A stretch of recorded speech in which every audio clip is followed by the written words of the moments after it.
Subscribe करिए हमारे channel target UP TET CTET को और बेल आइकन को दबाइए। हेलो फ्रेंड्स, मैं रेनू स्वागत करती हूँ आप सभी भावी अध्यापक एवं अध्यापिकाओं का आपके अपनी channel target UP TET CTET में। दोस्तों, आज की इस क्लास में हम आपके डीएलएड फर्स्ट सेमेस्टर के सेकंड पेपर शिक्षण अधिगम के सिद्धांत के अंतर्गत आप लोग के राजन सीरीज के मोस्ट इंपोर्टेंट अति लघु उत्तरीय क्वेश्चंस की सीरीज में आज यहाँ पर पढ़ने वाले हैं हम क्वेश्चन नंबर 66 से। दोस्तों, क्वेश्चन नंबर 65 तक हमने पार्ट 1 को कंप्लीट कर लिया था। तो चलिए आज यहाँ पर पार्ट 2 में जितने भी प्रश्न है सभी को हम पढ़ा के खत्म कर देंगे, यानी कि इस पार्ट में आपके सारे अति लघु उत्तरीय क्वेश्चंस कवर हो जाएंगे। तो क्वेश्चन नंबर 66 है, किन्हीं 4 शिक्षण प्रविधियों का नाम बताइए। तो प्रश्नोत्तर प्रविधि, गतिविधि प्रविधि, व्याख्यान प्रविधि, विवरण प्रविधि, वर्णन प्रविधि, ये सब शिक्षण प्रविधियों के नाम हैं। क्वेश्चन नंबर 67 है, संप्रेषण के प्रमुख घटक कौन कौन से हैं। तो प्रेषक, संदेश, ग्राही, यही 3 घटक होते हैं संप्रेषण के, और ये बार बार एग्जाम में पूछता है। क्वेश्चन नंबर 68 पे आते हैं, शिक्षण में अभिप्रेरणा के सिद्धांतों का क्या अभिप्राय है। तो प्रेषण द्वारा बालक में अभिरुचि पैदा होती है, जिसके फलस्वरूप बालक ध्यान मग्न होकर पढ़ता है। अभिप्रेरणा बालक की ध्यान शक्ति को बढ़ा देती है। 2022 और 23 में ये प्रश्न पूछा हुआ है। क्वेश्चन नंबर 69 पे आते हैं, प्रशिक्षण से क्या अभिप्राय है। प्रशिक्षण का अर्थ है अपने आप को या किसी दूसरे को ऐसी शिक्षा देना और या कौशल विकसित करना जिससे किसी विशेष कार्य में प्रवीणता आ जाए। जैसे आप लोग ट्रेनिंग क्यों ले रहे हो, शिक्षक बनने के लिए आप ट्रेनिंग इसीलिए ले रहे हो ताकि जो पढ़ाने की कला है, जो शिक्षण करने की कला है, वो आपके अंदर अच्छे से आ जाए। ठीक है, बस वही चीज है। किसी काम को बेहतर तरीके से कौशल के साथ आप उसको पढ़ाओगे तो वो ज्यादा अच्छे से दूसरे के समक्ष प्रस्तुत होगा या दूसरे को अच्छे से समझ में आएगा। जैसे आपने सिलाई करना सीख लिया अच्छे से, तो आपको सिलने अच्छे से आ गया, आप उस कार्य में आपका कौशल बहुत अच्छा हो गया। वैसे पढ़ाई भी है, पढ़ाने का तरीका भी है। क्वेश्चन नंबर 70 है, बाल केंद्रित शिक्षण की कोई 2 विशेषताएं बताइए। तो बाल केंद्रित शिक्षण की निम्नलिखित विशेषताएं हैं। पहला है मनोवैज्ञानिक शिक्षण, दूसरा है बाल प्रधान शिक्षण।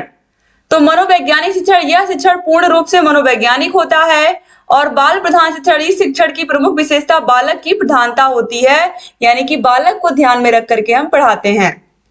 क्वेश्चन नंबर 71 है, ये भी 2022 में पूछा हुआ प्रश्न है, खेल पर आधारित 2 शिक्षण विधियों के नाम लिखिए। तो खेल विधि और किंडरगार्टन विधि, ये दोनों ही क्या हैं, ये दोनों ही खेल पर आधारित विधियां हैं। प्लेवे मेथड के जनक कौन है, कभी कभी एग्जाम में पूछता है, हेनरी कोल्डवेल कुक, और किंडरगार्टन के तो फ्रॉवेल है, आपको पता ही है। क्वेश्चन नंबर 72 पे आते हैं, पर्यटन विधि का प्रयोग किन विषयों के शिक्षण हेतु लाभप्रद है। तो इस विधि का लाभ इतिहास में, पर्यावरण अध्ययन में, भूगोल विषय में, विज्ञान विषय में होता है। पर्यटन विधि का प्रयोग सबसे ज्यादा भूगोल विषय में होता है, उसके बाद पर्यावरण, उसके बाद इतिहास विषय में, ठीक है, और विज्ञान में भी होता है। क्वेश्चन नंबर 73 है, शिक्षण कौशल की एक परिभाषा दीजिए। तो डम्बिल के अनुसार शिक्षण कौशल को दूसरे शिक्षण कौशल से समायोजित या प्रयोग को समन्वय कहते हैं। 2022 में पूछा हुआ प्रश्न है। क्वेश्चन नंबर 74 है, श्यामपट्ट कौशल के किन्हीं 2 घटकों के नाम लिखिए। तो अक्षरों की स्पष्टता, जो भी आप श्यामपट्ट पर या ब्लैक बोर्ड पर लिख रहे हैं वो अक्षर स्पष्ट होने चाहिए। ये है श्यामपट्ट कौशल की सबसे पहला घटक। फिर है 2 अक्षरों के बीच में थोड़ा सा समुचित स्थान होना चाहिए, 2 शब्दों के बीच में थोड़ा थोड़ा गैप होना चाहिए ताकि बच्चों को समझ में आए, और अक्षरों का आकार कक्षा के अंत में बैठे छात्रों के लिए भी उपयुक्त हो। इस बात का आपको जरूर ध्यान देना है कक्षा में जब आप लिख रहे हो, कि जैसे आगे की सीट के बच्चों को दिख रहा है, क्या पीछे की सीट के बच्चे भी देख पा रहे हैं जो आपने बोर्ड पर लिखा है। ये बहुत इंपॉर्टेंट कौशल है। क्वेश्चन नंबर 75 पे आते हैं, स्पष्टीकरण युक्ति से आप क्या समझते हैं। स्पष्टीकरण भी एक प्रकार का वर्णन ही होता है। स्पष्टीकरण के द्वारा शिक्षार्थियों के या शिक्षक के विचार स्पष्ट किए जाते हैं। यह एक कला है, यह कला विचारों को स्पष्ट करती है। स्पष्टीकरण का उद्देश्य विचारों को एक प्रकार स्पष्ट करना है कि बालक उस ज्ञान को आसानी से ग्रहण कर ले जिस विषय के बारे में छात्र बहुत कम जानते हैं। यानी कि कोई भी टॉपिक जो बच्चों को नहीं समझ में आया है, आपको पता है, आप उसका स्पष्टीकरण दीजिए या फिर उसको इस तरीके से पढ़ाइए कि बच्चों की जो भी कंफ्यूजन है वो दूर हो पाए और अच्छे से बच्चा पढ़ पाए। क्वेश्चन नंबर 76 है, पुनर्बलन कितने प्रकार का होता है, अथवा पुनर्बलन के प्रकारों का उल्लेख कीजिए। तो धनात्मक या सकारात्मक पुनर्बलन, ऋणात्मक या नकारात्मक पुनर्बलन, इन दोनों प्रकार के पुनर्बलन के भी दो दो रूप है। पहला है शाब्दिक और दूसरा है अशाब्दिक।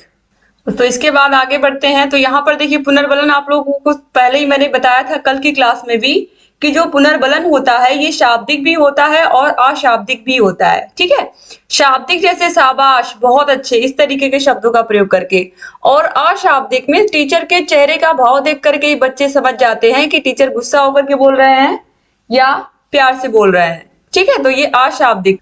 क्वेश्चन नंबर 77 है, सूक्ष्म शिक्षण को परिभाषित कीजिए अथवा सूक्ष्म शिक्षण से आपका क्या तात्पर्य। 2022 में और 2023 में लगातार ये प्रश्न पूछा गया है। तो एलन के अनुसार सूक्ष्म शिक्षण से तात्पर्य शिक्षण प्रक्रिया के उस सरलीकृत लघु रूप से है जिसे थोड़े छात्रों वाली कक्षा के सामने अल्प समय में संपन्न किया जाता है। क्वेश्चन नंबर 78 है, विज्ञान शिक्षण में सर्वाधिक उपयोगी शिक्षण विधि कौन सी है और क्यों, अथवा प्रयोग प्रदर्शन विधि सर्वाधिक किस विषय में उपयोगी है। 2022-23 में देखिए लगातार सारे के सारे क्वेश्चंस, पहला ऐसा साल था कि मैक्सिमम क्वेश्चंस 2022 में पूछे हुए 2023 के एग्जाम में पूछ लिए थे। इसीलिए बहुत इंपॉर्टेंट है कि आप लोग प्रीवियस ईयर क्वेश्चन पेपर्स को बहुत अच्छे से पढ़ के जाइए।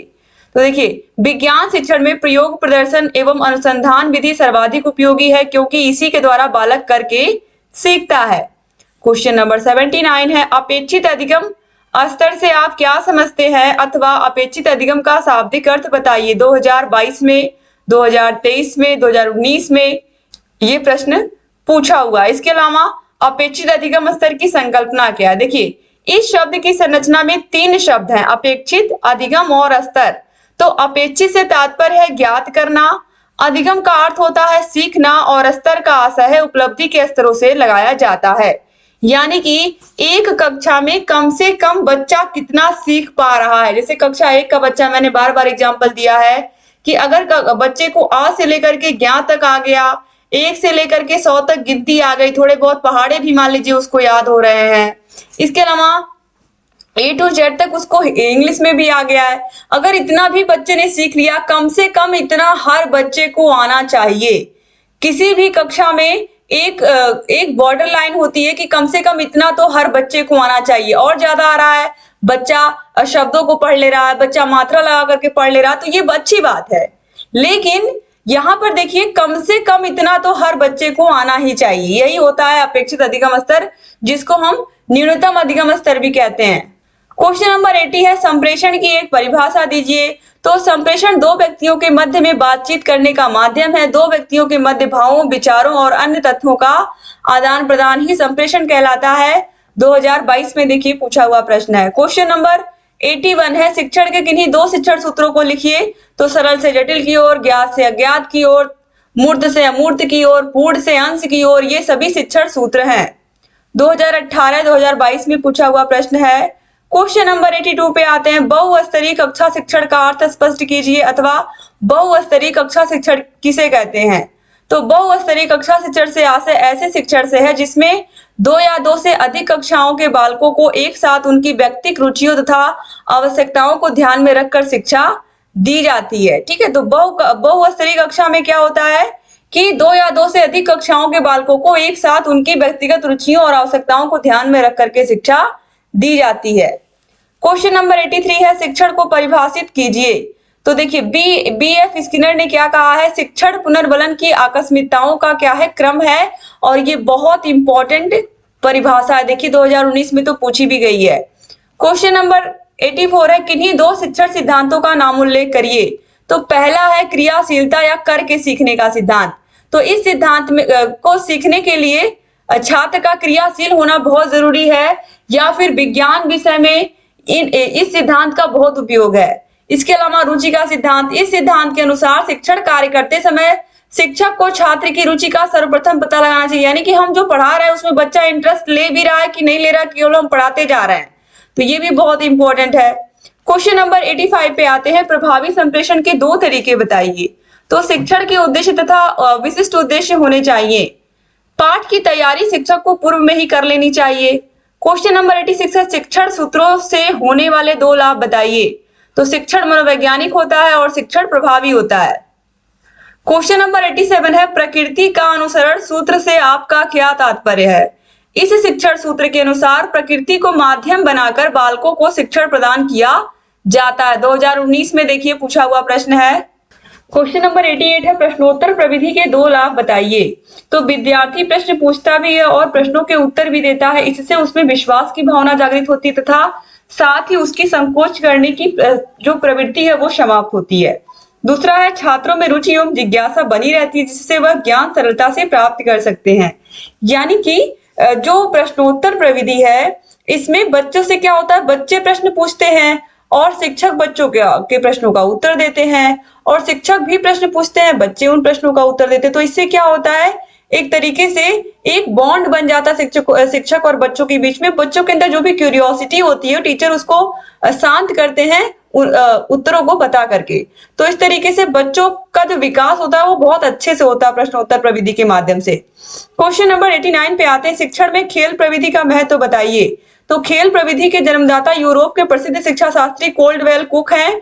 उनका मत है कि खेल प्रविधि बहुत ही महत्वपूर्ण प्रविधि है। जो बालक खेल के द्वारा ज्ञान अर्जित करता है वह अधिक सुदृढ़ होता है। इससे बालक बिना किसी दबाव के सहज ही शिक्षा ग्रहण कर लेते हैं।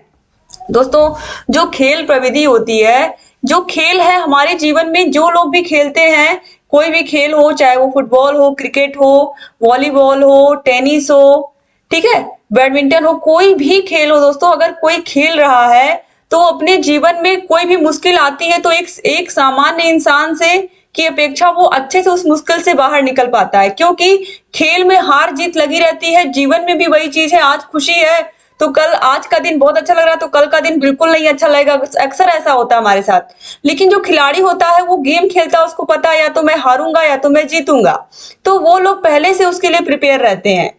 तो इसीलिए जो खेल है वो हमें जीवन जीने का एक तरीका बताती है। इसीलिए खेल प्रविधि के जो जन्मदाता है हेनरी कोल्डवेल कुक, इन्होंने तो खेल प्रविधि का जन्म ही इन्होंने ही दिया है। यानी कि एक तरीके से हम कह सकते हैं कि इन्होंने कितने अच्छे से कहा है, जो प्लेवे स्कूल आप अपने शहर में देखते होंगे ये इन्हीं की देन है। ठीक है, कि किस तरीके से खेल खेल के माध्यम से भी बच्चों को हम पढ़ा सकते हैं। क्वेश्चन नंबर 90 है, बाल केंद्रीय शिक्षण एक शिक्षक केंद्रीय शिक्षण में अंतर बताइए। बाल केंद्रीय शिक्षण और शिक्षक केंद्रित शिक्षण में एक अंतर बताइए। तो बाल केंद्रित शिक्षण में बालक को ध्यान में रख करके हम शिक्षा देते हैं, जबकि शिक्षक केंद्रित शिक्षण में हम शिक्षक को ध्यान में रख करके एक तरीके से शिक्षण कार्य होता है। तो बाल केंद्रित शिक्षा में बालक को केंद्र मानकर शिक्षा दी जाती है, जबकि शिक्षक केंद्रित शिक्षा में शिक्षक अधिक महत्वपूर्ण होता है। क्वेश्चन नंबर 91 है, निदानात्मक एवं उपचारात्मक शिक्षण में अंतर स्पष्ट कीजिए। तो निदानात्मक शिक्षण में छात्रों की समस्याओं का निदान किया जाता है। छात्र की असफलता की जानकारी प्राप्त करना निदान कहलाता है। जब छात्र की असफलता की जांच कर उसके निवारण के लिए उपाय किए जाते हैं तो इसे उपचारात्मक शिक्षण कहा जाता है। तो ध्यान से आप लोग समझिएगा, मैंने बहुविकल्पी क्वेश्चंस पढ़ाए तो वहां पर भी बताया था कि जो निदान होता है इसमें हम किसी समस्या का पता लगाते हैं या बच्चा किस विषय में कमजोर है, हिंदी में, इंग्लिश में, मैथ्स में, साइंस में, किस में कमजोर है। जब हमने ये पता लगा लिया कि बच्चा कमजोर किस में है, उसके बाद जब उसकी कमजोरी को हम दूर करते हैं अभ्यास प्रश्नों के माध्यम से, उसको पढ़ा करके एक्स्ट्रा क्लासेस के माध्यम से, तो ये उपचारात्मक शिक्षण हो जाता है। ठीक है। क्वेश्चन नंबर 92 है, एक अच्छी प्रस्तावना के 2 गुणों का उल्लेख कीजिए। प्रकरण को छात्र के पूर्व ज्ञान से जोड़ना और दूसरा है प्रकरण को छात्र द्वारा ही निकलवाना। तो कोई भी चैप्टर हम पढ़ाते हैं तो बच्चों का जब हम लेसन प्लानिंग के साथ जाते हैं कक्षा में, तो जो प्रकरण होता है, जो चैप्टर का नाम होता है, वो बच्चों से ही हम निकलवाते हैं। यानी कि बच्चों के पूर्व ज्ञान को हम क्या करते हैं, चेक करते हैं, और जो चैप्टर हम पढ़ाने वाले होते हैं उसके बारे में बच्चों से पहले की जो चीजें उन्होंने सीखी है उसके बारे में बच्चों से पूछते हैं। क्वेश्चन नंबर 93 पे आते हैं, काठिन्य निवारण किस विषय की पाठ योजना का घटक है? तो यह क्यों किया जाता है? तो काठिन्य निवारण साहित्य की पाठ योजना का घटक है। यह छात्रों की बोधगम्यता को बताने के लिए किया जाता है। क्वेश्चन नंबर 94 है, शिक्षण अधिगम सामग्री के रख रखाव में क्या सावधानी रखनी चाहिए? 2019 में, 2023 में पूछा हुआ प्रश्न है। तो शिक्षण अधिगम सामग्री के रख रखाव में निम्न सावधानी रखनी चाहिए। सबसे पहले अच्छी वस्तुओं का उपयोग, दूसरा है उचित स्थान, तीसरा है कीड़ों से बचाव, चौथा है सफाई, पांचवा है पृथक कक्ष, छठवां है मरम्मत और सातवां है आच्छादन और लास्ट में है प्रयोग में सावधानी। ये सब बहुत इंपॉर्टेंट है दोस्तों कि जो सहायक शिक्षण सामग्री आपने बच्चों के लिए बनाया है, टीएलएम बनाया है, वो किस तरीके का है और किस तरीके से उसका रख रखाव आप कर रहे हो। बच्चों को बहुत ज्यादा अगर आप दे दोगे तो हो सकता है वो तोड़ दिया इस तरीके से। अगर आप बच्चों को दे भी रहे हो तो आप उनको देखते रहो, ऑब्जर्व करते रहो, क्योंकि बच्चे तो बच्चे होते हैं, आपको पता ही है। तो इसी वजह से आपको रख रखाव, खासकर कीड़ों से बचाओ। अक्सर आप देखते हो स्कूलों में सीलन लग जाती है, जिसकी वजह से बहुत सारे चार्ट पेपर खराब हो जाते हैं। क्वेश्चन नंबर 95 है गणित किट के किन्हीं दो उपकरणों के नाम बताइए। तो स्केल, चांदा, लंगड़ा प्रकार, ये सब होते हैं, आप लोगों को पता ही है। क्वेश्चन नंबर 96 है शिक्षण के कोई दो उद्देश्य बताइए। तो मानसिक क्षमता का विकास और क्रियाशीलता का विकास, इसके अलावा बालक का सर्वांगीण विकास, ये सब क्या है, शिक्षण के उद्देश्य ही हैं। क्वेश्चन नंबर 97 है उपचारात्मक शिक्षण से क्या अभिप्राय है अथवा उपचारात्मक शिक्षण किसे कहते हैं। अभी मैंने आप लोगों को समझाया है कि शिक्षण संबंधी जो कठिनाइयां हैं बच्चों को, जब हम उसको दूर कर देते हैं और छात्रों की कमजोरियों का पता लगाकर सीखने में आ रहे बाधक तत्वों को दूर कर देते हैं, तो यही होता है उपचारात्मक शिक्षण। यानी कि बच्चे के विषयगत कमजोरी को पता लगा करके उसको दूर कर देते हैं इसमें हम। ठीक है, पता लगाने वाला काम तो निदान में होता है, उपचार में क्या होता है, बच्चे की कमजोरी को हम क्या करते हैं, दूर करते हैं अभ्यास प्रश्नों के माध्यम से, चैप्टर को फिर से पढ़ा करके। क्वेश्चन नंबर 98 है शिक्षण अधिगम सामग्री से क्या अभिप्राय है। शिक्षण अधिगम सामग्री से आशय उस सामग्री से है जिसका प्रयोग बालकों की ज्ञानेंद्रियों को अभिप्रेरित करने के लिए किया जाता है, जैसे कि चार्ट पेपर, मॉडल, ग्लोब, मानचित्र, इन सब का प्रयोग। क्वेश्चन नंबर 99 है कहानी कथन प्रविधि के क्या उद्देश्य है। तो कहानी कथन एक प्रविधि है, इसका उपयोग छात्रों की कल्पना शक्ति का विकास करने के लिए किया जाता है, जिसमें बच्चों को हम कहानियां सुनाते हैं। क्वेश्चन नंबर 100 है विवरण प्रविधि किसे कहते हैं। विवरण शिक्षण या सूचना देने की एक महत्वपूर्ण प्रविधि है। विवरण की कला प्रत्येक शिक्षक में जन्मजात पाई जाती है। क्वेश्चन नंबर 101 है शिक्षण में रुचि के सिद्धांत से क्या आशय है। छात्रों को आकर्षक एवं आनंददायक कार्यक्रम के माध्यम से शिक्षा देना, यही है रुचि का सिद्धांत। क्योंकि अगर आकर्षक और आनंददायक माध्यम से बच्चों को हम पढ़ाएंगे अलग अलग प्रकार की टीएलएम का प्रयोग करके, तो इससे बच्चे अपने आप रुचि लेने लगेंगे कक्षा में। क्वेश्चन नंबर 102 पे आते हैं संप्रेषण के प्रकार कौन कौन से हैं। तो मौखिक संप्रेषण, लिखित संप्रेषण, ये शाब्दिक है, मौखिक और लिखित। और अशाब्दिक में वाणी संप्रेषण, मुख मुद्रा एवं चक्षु संप्रेषण, स्पर्श संप्रेषण, ये सब आते हैं। क्वेश्चन नंबर 103 है शिक्षण में प्रश्नोत्तर प्रविधि का क्या महत्व है। तो प्रश्नोत्तर प्रविधि के प्रयोग से छात्र नए ज्ञान प्राप्ति के लिए सक्रिय हो जाते हैं और उनकी विचार करने तथा चिंतन करने की शक्ति बढ़ जाती है। 2018 और 2023 में पूछा हुआ प्रश्न है। क्वेश्चन नंबर 104 है गतिविधि आधारित शिक्षण की दो उपयोगिताएं लिखिए। तो शिक्षण रोचक बनता है और छात्रों में उत्सुकता उत्पन्न होती है। ठीक है, जिस गतिविधि के माध्यम से हाथों के हाव भाव से थोड़ा सा डांस करके इस तरीके से बच्चों को पढ़ाने से बच्चे अच्छे से पढ़ते हैं। क्वेश्चन नंबर 105 है पूर्ण से अंश की ओर शिक्षण सूत्र का क्या अभिप्राय है। इस शिक्षण में बालक को पहले पूर्ण वस्तु का ज्ञान कराया जाता है और बाद में उसके एक एक अंश का विश्लेषण किया था। बार बार मैंने आपको एग्जाम्पल पेड़ का दिया है कि अगर बच्चे को फल के बारे में बताना तो आप पहले पेड़ से शुरुआत करिए। जड़ कहाँ है, तना कहाँ है, उसके फूल कहाँ लगे हुए हैं, उसके फल कहाँ लगे हुए हैं, पत्तियां, इन सभी के बारे में जब आप बताओगे तो बच्चा अच्छे से समझ जाएगा कि अच्छा ये फल है, इस पेड़ से ये फल आता है। ठीक है, तो पूर्ण से अंश की ओर शिक्षण सूत्र बहुत ही महत्वपूर्ण है। बच्चों को बॉडी पार्ट के बारे में भी बताना है तो हम पूरा का पूरा एक बॉडी दिखा करके फिर उसके बारे में बताएंगे, यहाँ हाथ है, यहाँ कान है, यहाँ नाक है, यहाँ मुंह है, इस तरीके से, तो बच्चों को आसानी से समझ में आ जाएगा। क्वेश्चन नंबर 106 है प्रश्नों की दो विशेषताएं लिखिए। तो प्रश्न सरल और स्पष्ट होने चाहिए। दूसरा है प्रश्न प्रेरणा उत्पन्न करने वाले हो। तो ये प्रश्नों की विशेषताएं होनी चाहिए। ठीक है, ताकि इसके अलावा प्रश्न इस तरीके के होने चाहिए कि बच्चा उस पर सोच विचार करे। ठीक है, क्वेश्चन नंबर 107 है पुनर्वलन कौशल का क्या उद्देश्य होता है। तो उद्देश्य एक ही है कि बच्चा अपने विषय में और अच्छा करे। तो पुनर्वलन कौशल आनंदवादी सिद्धांत पर आधारित है और अनुक्रिया की संख्या में वृद्धि करना इसका उद्देश्य है। इस प्रक्रिया में, इस प्रयोग में शिक्षक को पारंगत होना चाहिए। यह छात्र के प्रेरणा और क्रियाशीलता को बढ़ा देता है। क्वेश्चन नंबर 108 है शिक्षण में क्रियाशीलता के सिद्धांत की क्या उपयोगिता है। तो अगर क्रियाशीलता नहीं रहेगी कक्षा में तो बच्चों की पढ़ने में रुचि जागृत नहीं होगी। क्रियाशीलता होनी चाहिए बच्चों के अंदर, ठीक है। क्रियाशीलता के सिद्धांत द्वारा छात्रों में पढ़ने में रुचि जागृत की जाती है। 2018 में पूछा हुआ प्रश्न है। क्वेश्चन नंबर 109 है, विज्ञान शिक्षण में प्रयोग प्रदर्शन विधि का क्या महत्व है। तो विज्ञान प्रयोगों पर आधारित होता है, आपको पता है, चाहे वो साइंस में चाहे फिजिक्स हो, केमिस्ट्री हो, बायोलॉजी हो, जिसमें जूलॉजी, बॉटनी, कोई भी सब्जेक्ट हो साइंस में, जितने भी सब जो भी अलग अलग साइंस की विज्ञान की शाखाएं हैं, चाहे भौतिक विज्ञान हो, रसायन विज्ञान हो, जीव विज्ञान हो, सभी में प्रयोग एक महत्वपूर्ण रोल प्ले करता है, ठीक है। तो विज्ञान प्रयोगों पर आधारित होता है, अतः जब किसी प्रयोग को प्रदर्शन के माध्यम से दिखाया जाता है या प्रयोग का प्रदर्शन किया जाता है तो उसका विशेष महत्व होता है। क्वेश्चन नंबर 110 है, व्याख्यान देते समय क्या सावधानी रखनी चाहिए। व्याख्यान देते समय उदाहरण एवं दृष्टांत का प्रयोग करना चाहिए, वाक्यों में क्रमबद्धता रखनी चाहिए। क्वेश्चन नंबर 111 है, शिक्षण में प्रेरणा के सिद्धांत का क्या महत्व है। प्रेरणा के सिद्धांत से ही छात्रों में सीखने के लिए रुचि उत्पन्न की जाती है। जब छात्र शिक्षण में रुचि नहीं लेता है तो उसे कोई भी नहीं सिखा सकता।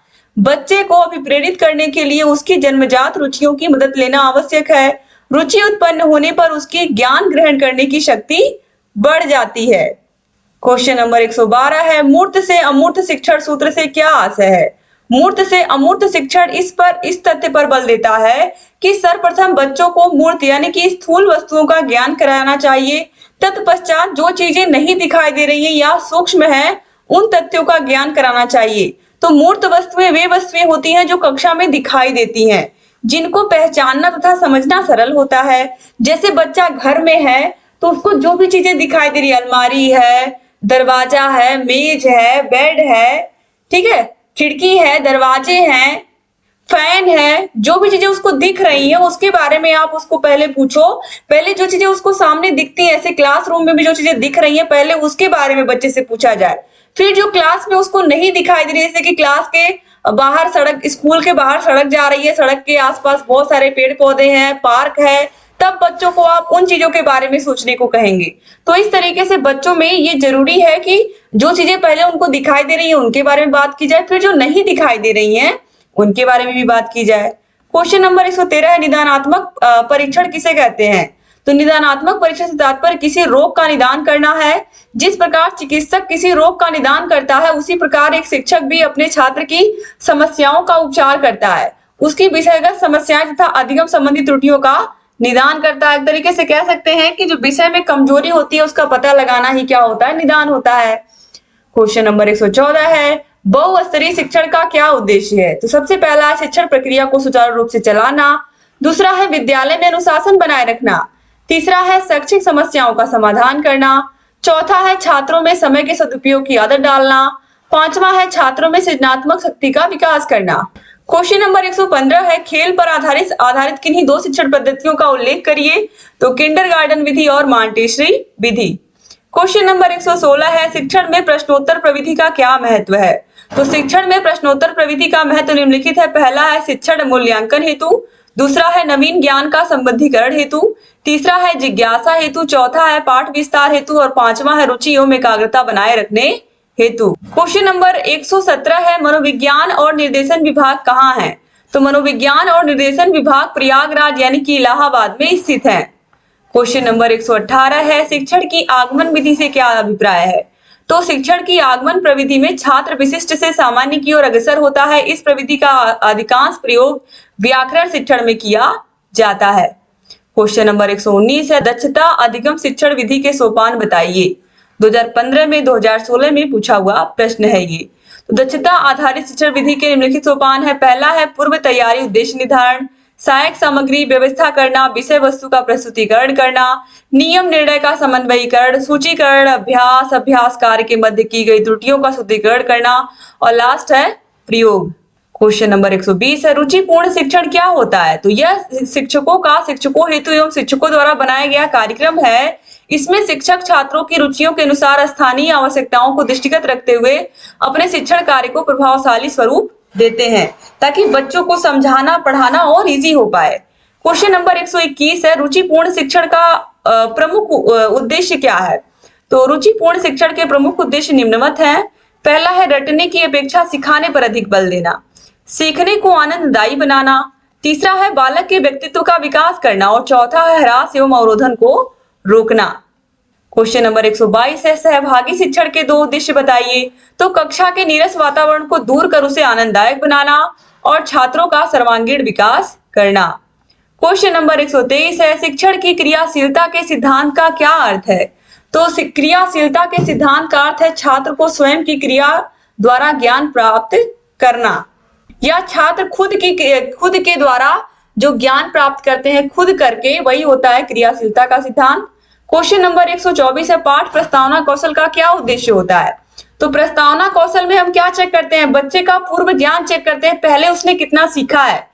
तो छात्र जो पूर्व ज्ञान रखते हैं उसी को आधार बनाकर नवीन जानकारी अर्थात पढ़ाई जाने वाली विषय वस्तु को उसके पूर्व ज्ञान के साथ जोड़ देना ही प्रस्तावना का प्रमुख उद्देश्य है।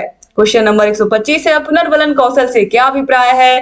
पुनर्बलन कौशल से अभिप्राय है छात्रों को शिक्षण प्रक्रिया में रुचिपूर्ण भाग लेने के लिए उन्हें प्रेरित करना या बल देना। क्वेश्चन नंबर 126 है शिक्षण की कोई एक परिभाषा लिखिए। तो शिक्षण एक सामाजिक प्रक्रिया है जिस पर प्रत्येक देश की शासन प्रणाली, सामाजिक दर्शन, सामाजिक परिस्थितियों, मूल्यों एवं संस्कृति का प्रभाव पड़ता है। जिस देश में जैसी शिक्षा प्रणाली या सामाजिक तथा औद्योगिक परिस्थितियां होंगी वहां उसी प्रकार की शिक्षण प्रक्रिया होगी। क्वेश्चन नंबर 127 है गतिविधि आधारित शिक्षण किसे कहते हैं। गतिविधि से तात्पर्य उन समस्त क्रियाओं से है जिनकी सहायता से बच्चे विषय वस्तु पर ध्यान पूर्वक कार्य कर रहे होते हैं और साथ ही कार्य करके सीख रहे होते हैं। तो इस तरीके से दोस्तों यहाँ पर मैंने पूरी कोशिश की है कि आपके सारे के सारे जितने भी क्वेश्चन है अच्छे से मैं समझा पाऊं और आप लोगों की जो तैयारी है वो अच्छे से हो पाए आपके फर्स्ट सेमेस्टर के सारे विषयों की। तो डिस्क्रिप्शन बॉक्स और कमेंट बॉक्स में सारे के सारे 8 के 8 विषयों की प्लेलिस्ट मिल जाएगी। सारे विषयों के राजन सीरीज और पवन सीरीज के सारे बहुविकल्पीय सारे के सारे अति लघु उत्तरीय प्रश्नों को अच्छे से पढ़ाया है, क्लासेस पढ़ाई हैं, आप सभी को देख सकते हैं। डिस्क्रिप्शन बॉक्स और कमेंट बॉक्स चेक कर लीजिएगा और यहाँ पर हमारा कॉन्टेक्ट नंबर दिया हुआ, अगर आपको 8 के 8 विषयों के नोट्स चाहिए, सारे विषयों की क्लासेस, सारे विषयों की मास्टर क्लासेस, सारे विषयों के चैप्टर वाइज टेस्ट, सारे विषयों के आपको प्रीवियस ईयर क्वेश्चन पेपर्स, सारे विषयों के आपको राजन सीरीज और पवन सीरीज की पूरी पीडीएफ, पूरी की पूरी जो आप पीडीएफ देख रहे हो ये पूरी की पूरी पीडीएफ आपके राजन सीरीज और पवन सीरीज की हम देते हैं आप लोगों को, ताकि आपको अलग से ये खरीदने की जरूरत ना पड़े, क्योंकि ये सीरीज ही बहुत ज्यादा महंगी आती है दोनों की दोनों 8 के 8 विषयों की। तो आप लोग सीरीज भी देख सकते हैं ऐप में, आपको ऐप का नाम है अस्तित्व एकेडमी। ऐप की लिंक डिस्क्रिप्शन बॉक्स और कमेंट बॉक्स में मिल जाएगी। तो thank you so much class को पूरा देखने के लिए, चैनल से बने रहिए, सारे क्लासेस को देखते रहिए। जय हिंद दोस्तों।